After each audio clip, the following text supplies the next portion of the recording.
ఈరోజు మన వాక్య భాగం శుక్రవారం. ఈరోజు ఏమనండి?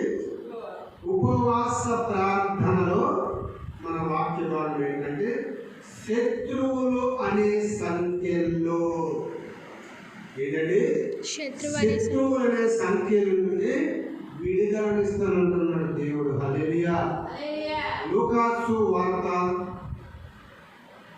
1వ అధ్యాయము. లూకాసు వార్త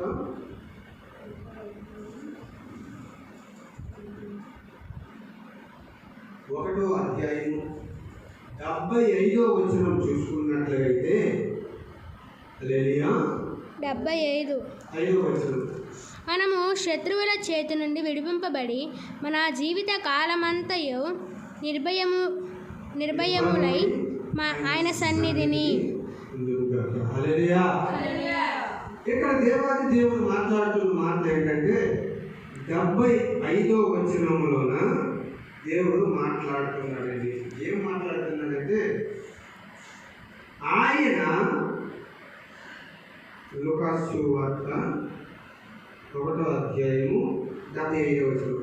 ఆయన తన ప్రజలకు దర్శనమిచ్చి వారికి విమోచన కలగజేసారు. హల్లెలూయా.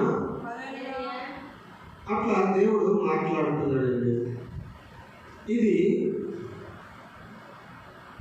67, 68, 68, 69, 70, 71, 72, 73, 74, 75, 76, 77, 78, 79 ఇవన్నీ కలిసే ఉన్నాయి.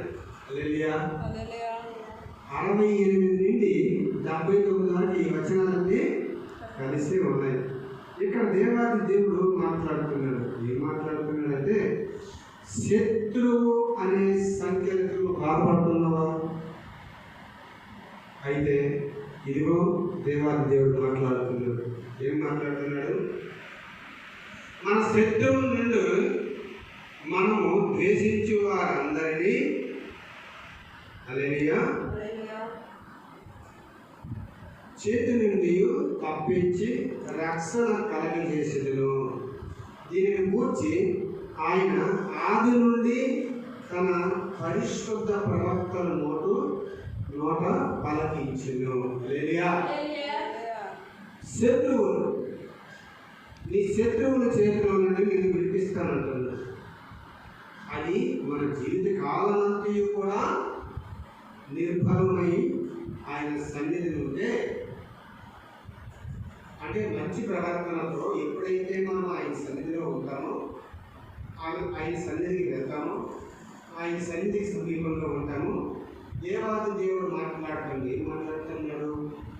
నిన్ను శత్రువుల చేతిలో నుండి నేను కాపాడుతాను. హల్లెలూయా. ఏమని మాట్లాడుతున్నాడు?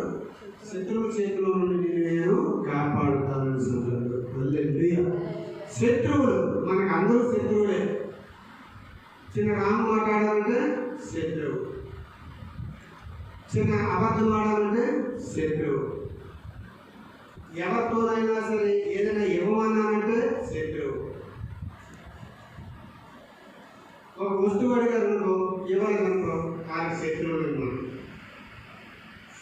ఎక్కడికైనా రమ్మనుకో, వెళ్ళలేదనుకో శత్రువులు. ఎక్కడైనా ఉండమనుకో, ఉండలేదనుకో, మనం శత్రువులు. ఏదైనా చూడమన్నారనుకో, మేము చూడమన్నామనుకో, మనం శత్రువులు. ప్రతి దానికి కూడా మనం శత్రువులు.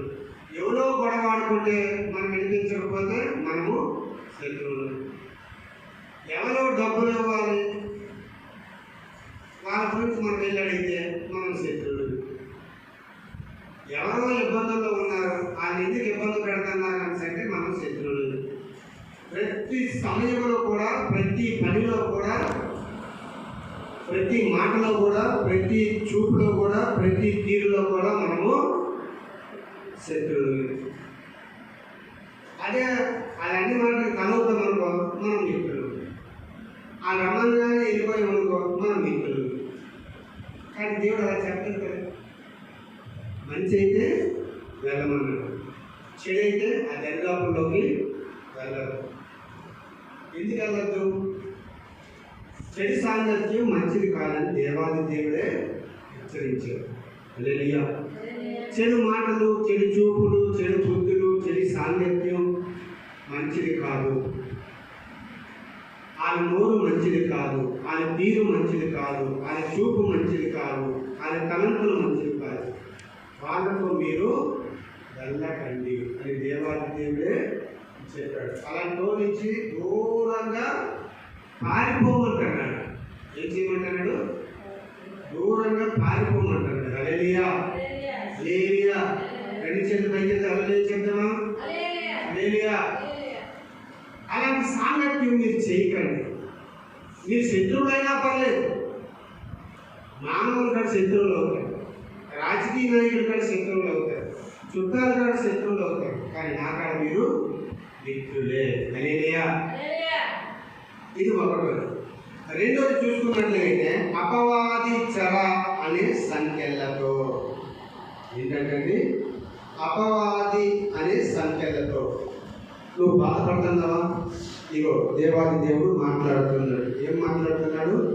లూకా సువార్త 4వ అధ్యాయము 18వ వచనం చూసినట్లయితే, లూకా సువార్త